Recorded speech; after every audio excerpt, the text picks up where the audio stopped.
No சொல்றதுக்கு நமக்கு பலன் வேணும். சில காரியங்களுக்கு நோன் தான் நிக்கணும். சாத்ராக் மேஷாக் ஆபேத்நேகோ நோன்னு சொன்னாங்க. தானியேல் நோன்னு சொன்னார். இன்னைக்கு நமக்கு தெரியுது உள்ள சொல்லுது வேண்டான்னு.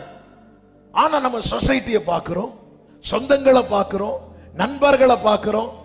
அதனால நம்ம எஸ் சொல்லி எஸ் சொல்லி எஸ் சொல்லி எஸ் சொல்லி எல்லாத்தோடும் ஒத்து போறது போலதான் போகிறோம். ஆனா ஒப்பந்தம் பண்ணி கொண்டு இருக்கிறோம். நமக்கு எதுக்கு ஸ்ட்ரெங்த் தேவை தெரியுமா? எதுக்கு பலன் தேவை தெரியுமா? தேவ பிரியமில்லாத ஒரு காரியத்துக்கு நான் எஸ் சொல்லாது இருக்க, நான் ஸ்ட்ராங்கா நோ சொல்ல, அது வேண்டான்னு சொல்ல எனக்கு கிருபை தாங்க ஆண்டவரே. உணவு பொருட்களை அவர்களுக்கும் கொடுக்கும்படி கட்டளையிடுகிறார். கட்டளையிடும் போது என்ன பண்றதுக்கு தானியேல் போய் நிற்கிறார். இல்ல இல்ல, நாங்கள் அது சாப்பிடக்கூடாது, நாங்க இது சாப்பிடக்கூடாது. தன் இருதயத்தில் தீர்மானம் பண்ணி கொண்டான்.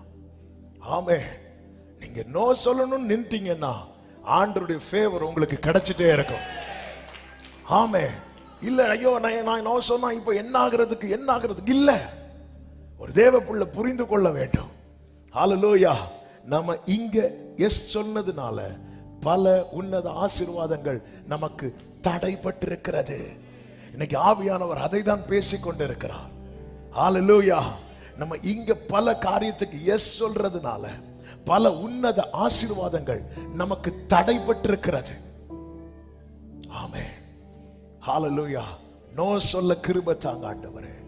ஆண்டவர் உணர்த்துவார், இது வேண்டாம் வேண்டாம், எனக்கு வேண்டாததுக்கு, எனக்கு உரியது அல்லாததுக்கு, என்னுடைய ஆவிக்குரிய வாழ்க்கைக்கு தடங்களை கொண்டு வருகிற காரியம், என்னுடைய ஓட்டத்தை முடக்குகிற காரியம், அது யார் மூலமா வந்தாலும் நோ சொல்றதுக்கு எனக்கு கிருபை தருவீராக. ஆமென்.